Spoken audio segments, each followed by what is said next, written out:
सभी को मेरा नमस्कार। मेरे YouTube चैनल हिस्ट्री बाय विशाल सोलंकी में आप सभी का स्वागत है। आज हम पढ़ेंगे मध्यकालीन भारतीय इतिहास जानने के साहित्यिक साधन कौन कौन से हैं। पिछले वीडियो में मैंने प्राचीन भारतीय इतिहास जानने के पुरातात्विक साधन और साहित्यिक साधनों की चर्चा की थी। उम्मीद है आप सबको पसंद आया होगा। आज हम पढ़ेंगे मध्यकालीन भारतीय इतिहास के जानने के साहित्यिक साधन कौन कौन से हैं। पहली बात यह है कि मध्यकालीन क्या है। भारतीय इतिहास को अध्ययन की दृष्टि से तीन भागों में बांटा गया है: प्राचीन भारत का इतिहास, मध्यकालीन भारत का इतिहास और आधुनिक भारत का इतिहास। प्राचीन भारत का इतिहास प्रारंभिक काल से, जब से मनुष्य ने यहाँ पर रहना शुरू किया है या सिंधु सभ्यता है उससे पहले से लेकर 1206 ईस्वी तक का जो काल है वो प्राचीन भारत के अंतर्गत आता है। 1206 से लेकर 1740 ईस्वी तक का काल है वह मध्यकालीन भारत के इतिहास के रूप में आता है, और 1740 से लेकर भारत की आज़ादी उसके बाद तक का जो काल है वह आधुनिक भारत के इतिहास के रूप में याद किया जाता है।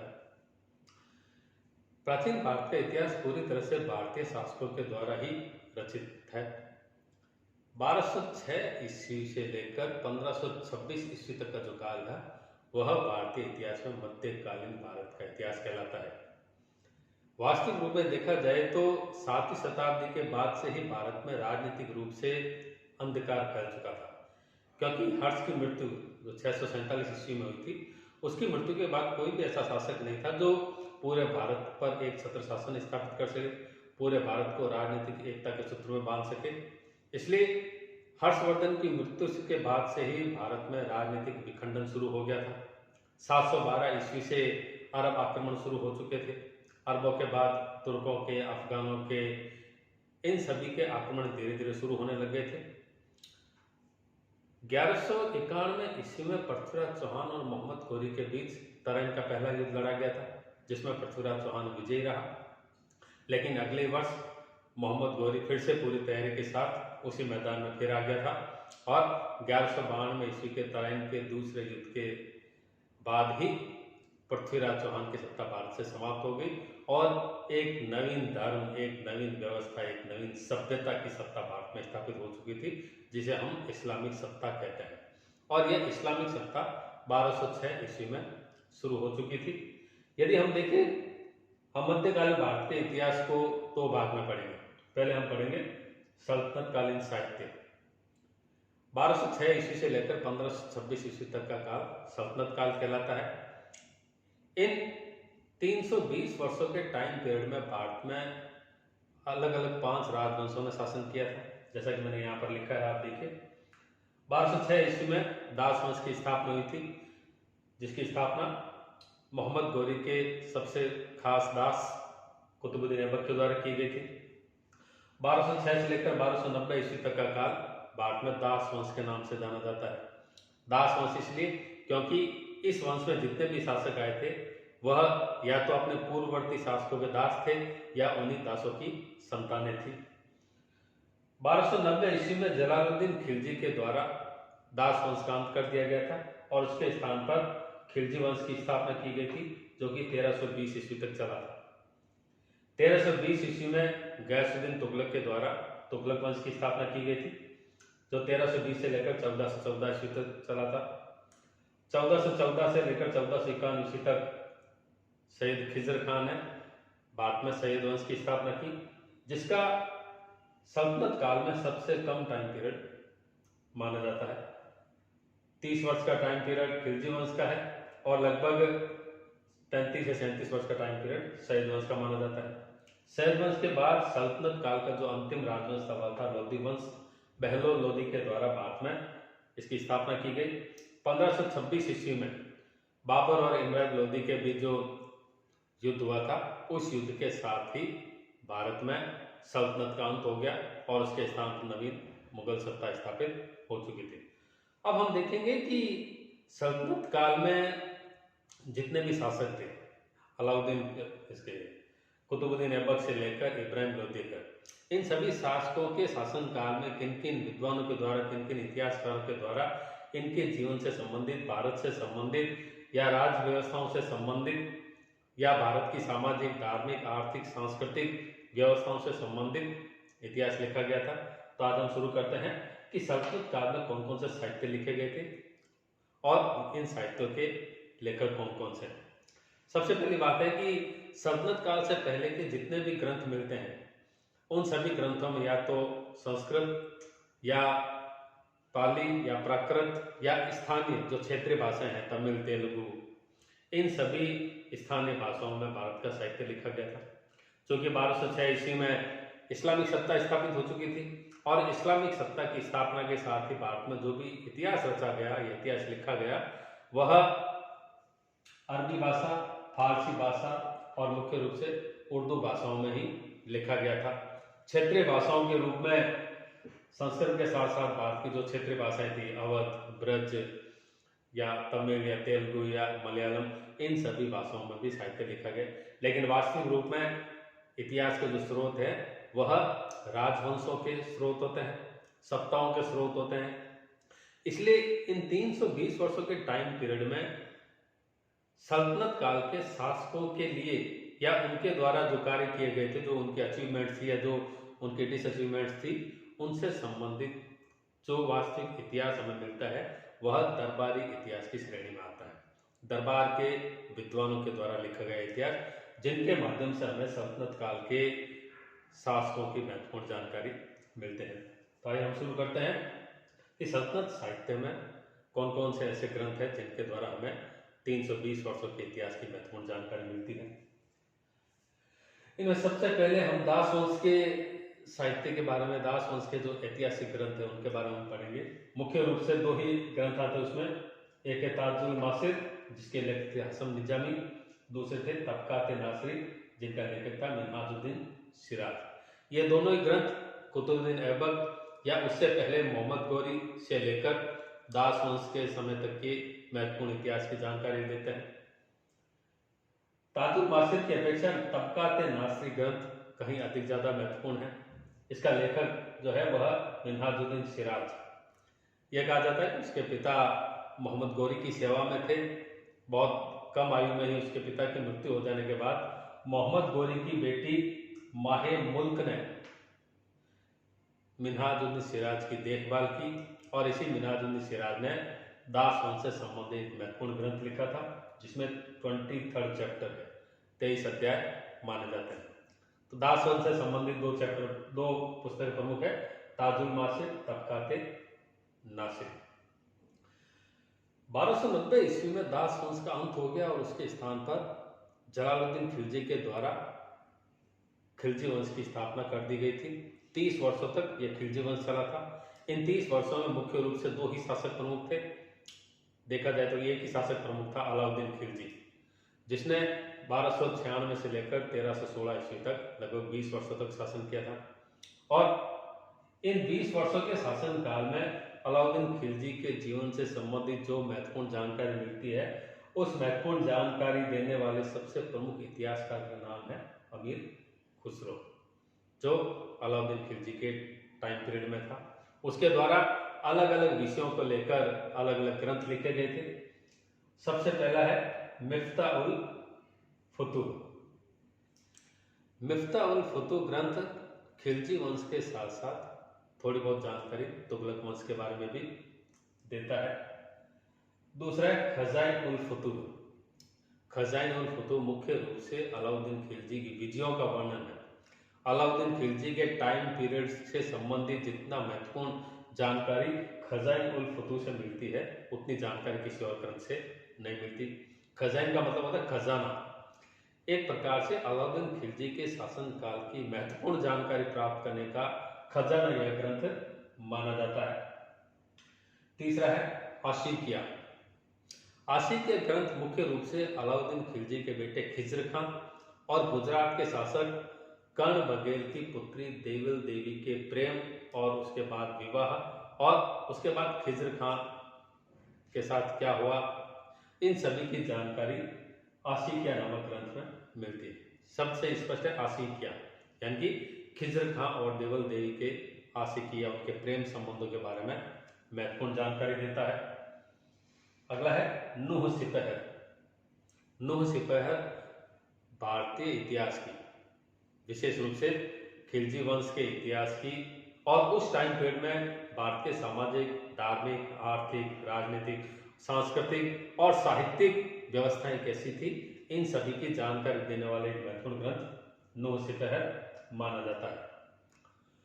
अमीर खुसरो चूंकि अलाउद्दीन खिलजी के दरबार का महत्वपूर्ण दरबारी विद्वान था, उसके द्वारा जितने भी ग्रंथ लिखे गए थे वो सभी पद्य शैली में।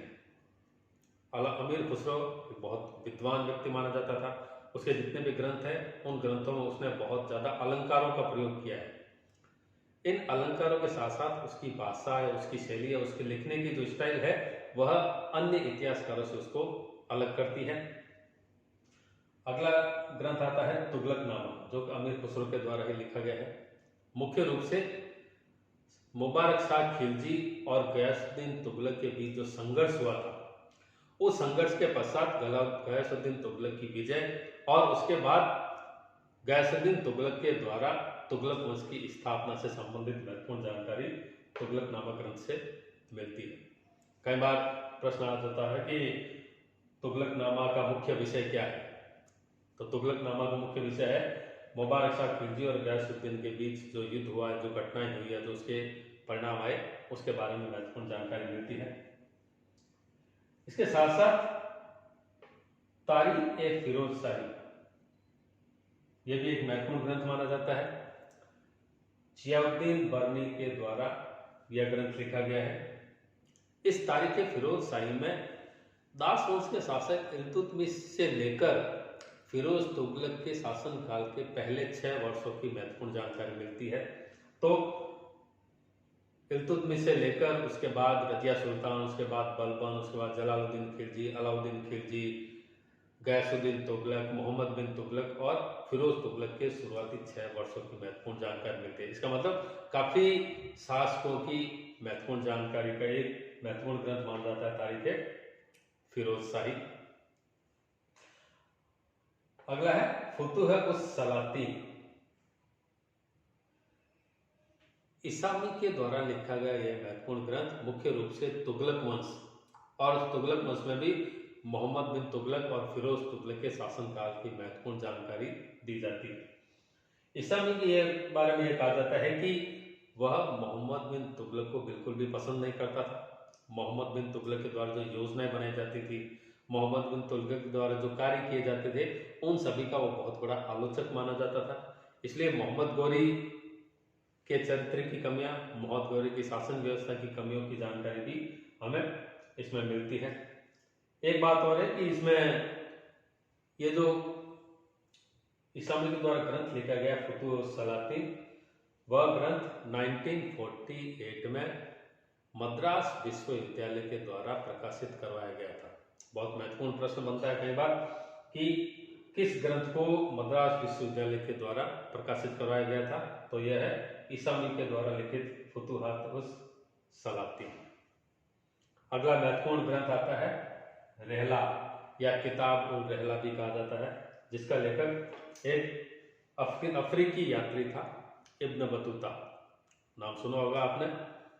तो इब्न बतूता, जिसके बारे में कहा जाता है कि उसने काफ़ी लंबी यात्राएं की, अफ्रीका से होते हुए भारत आया और भारत में वह काफ़ी लंबे समय तक रहा था और भारत में रहते हुए उसने तुगलक काल और उससे पहले के और उसके बाद के काल के शासकों के बारे में भी महत्वपूर्ण जानकारी देता है। मुख्य रूप से मोहम्मद बिन तुगलक के काल में यह कई उच्च पदों पर भी रहा था। मोहम्मद बिन तुगलक के शासन को उसने बहुत अधिक नज़दीक से देखा था। इसलिए मुख्य रूप से मोहम्मद बिन तुगलक के शासन व्यवस्थाओं से संबंधित एक अधिकृत, जिसे हम ऑथेंटिक कह सकते हैं, ऑथेंटिक जानकारी इससे मिलती है। लास्ट टाइम में इब्न बतूता मोरक्को के सुल्तान की शरण में चला गया था और मोरक्को के सुल्तान की शरण में रहते हुए उसने अपने मित्र इब्न जुजी को पूरा वृत्तांत सुनाया और इब्न जुजी ने ही उसके यात्रा वृत्तांत को कलमबद्ध करके ग्रंथ के रूप में लिख दिया था और इसी ग्रंथ को ही रहला या किताब-उल-रहला कहा जाता है। अगला है शम्स-ए-सिराज अफीफ के द्वारा लिखा गया ग्रंथ तारीख-ए-फिरोजशाही। यह भी एक महत्वपूर्ण ग्रंथ है, मुख्य रूप से तुगलक वंश की जानकारी और फिरोज तुगलक की। फिरोज तुगलक की जानकारी देने के लिए यह महत्वपूर्ण ग्रंथ माना जाता है।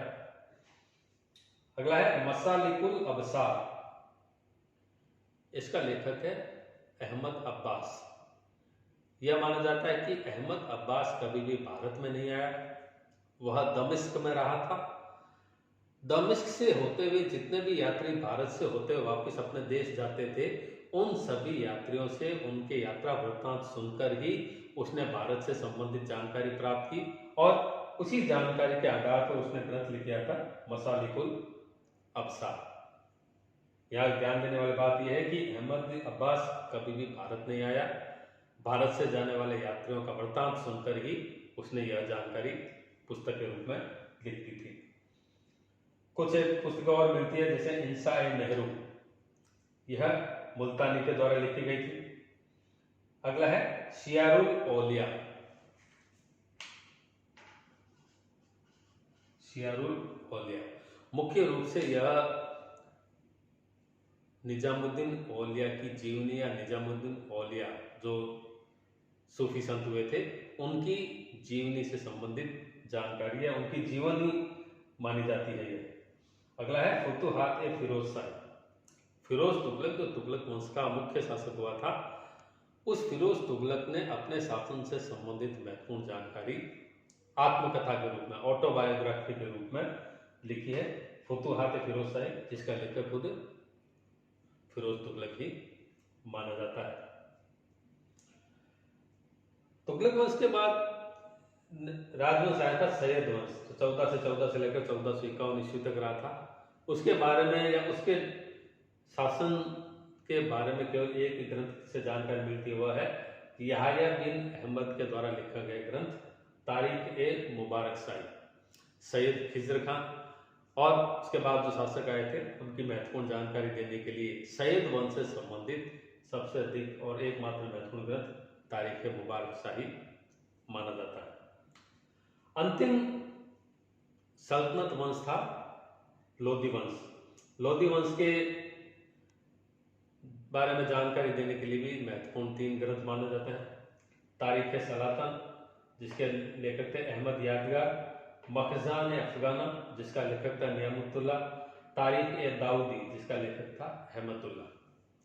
तो 320 वर्षों के सल्तनत काल में 5 राजवंशों के इतिहास की महत्वपूर्ण जानकारी इन ग्रंथों के द्वारा दी जाती है।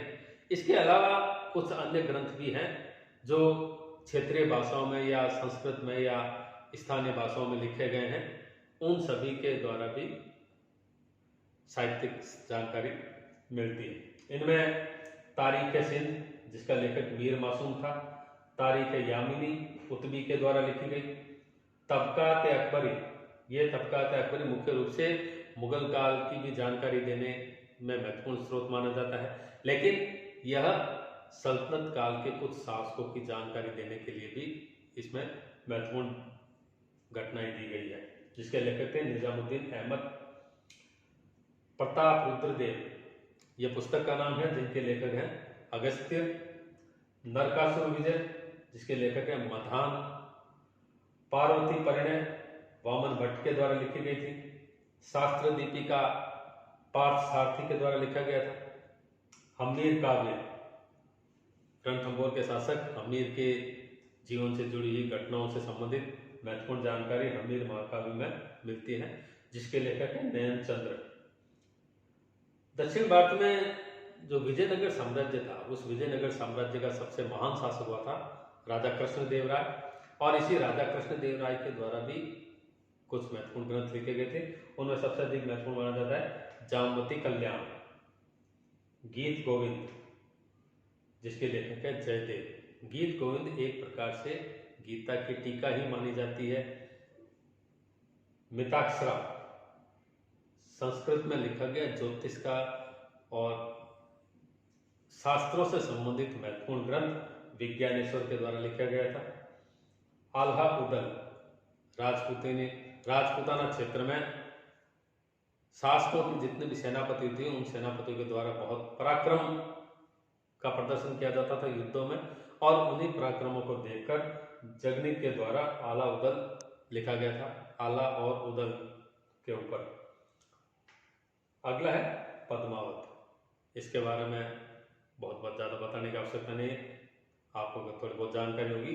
मलिक मोहम्मद जायसी के द्वारा पद्मावत ग्रंथ लिखा गया था। मुख्य रूप से इसके पात्रों में चित्तौड़ की रानी पद्मावती, उसके पति राणा रत्न सिंह और दिल्ली का शासक अलाउद्दीन खिलजी, इन तीनों को लेकर मलिक मोहम्मद जायसी के द्वारा बहुत सी घटनाओं को काल्पनिक तरीके से प्रस्तुत करते हुए इस ग्रंथ का निर्माण किया गया था।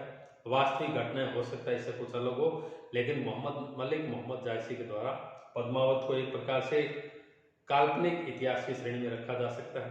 हालांकि ऐसा नहीं कि पूर्ण रूप से ये काल्पनिक है, उसने कुछ महत्वपूर्ण घटनाओं की भी जानकारी दी है। लेकिन रानी पद्मावती और अलाउद्दीन खिलजी के संबंधों को लेकर मलिक मोहम्मद जायसी के द्वारा इस ग्रंथ में बहुत कुछ लिखा गया है। इन संबंधों में क्या वास्तविक थी, इन संबंधों की हकीकत क्या थी, यह इतिहास में अभी भी जांच का विषय है। तो आगे भी इससे संबंधित जानकारियां अपडेट होते रहेंगे।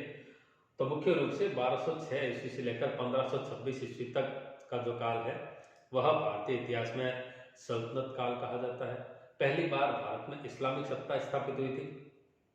यहाँ के शासकों को सुल्तान कहे जाने के कारण इस व्यवस्था को सल्तनत व्यवस्था कहा जाता है। तो 320 साल का टाइम पीरियड, जिनमें मुख्य रूप से दास वंश में कुतुबुद्दीन ऐबक, इल्तुतमिश, रजिया सुल्तान और बलबन थे। खिलजी वंश में जलालुद्दीन खिलजी और अलाउद्दीन खिलजी, तुगलक वंश में गयासुद्दीन तुगलक, मोहम्मद बिन तुगलक और फिरोज तुगलक थे। सैयद वंश में सैयद खिज्र खां और लोधी वंश में बहलोल लोधी, सिकंदर लोधी और इब्राहिम लोधी मुख्य शासक थे, जिन्होंने सल्तनत काल में शासन किया था। 1526 ईस्वी में पानीपत के पहले युद्ध में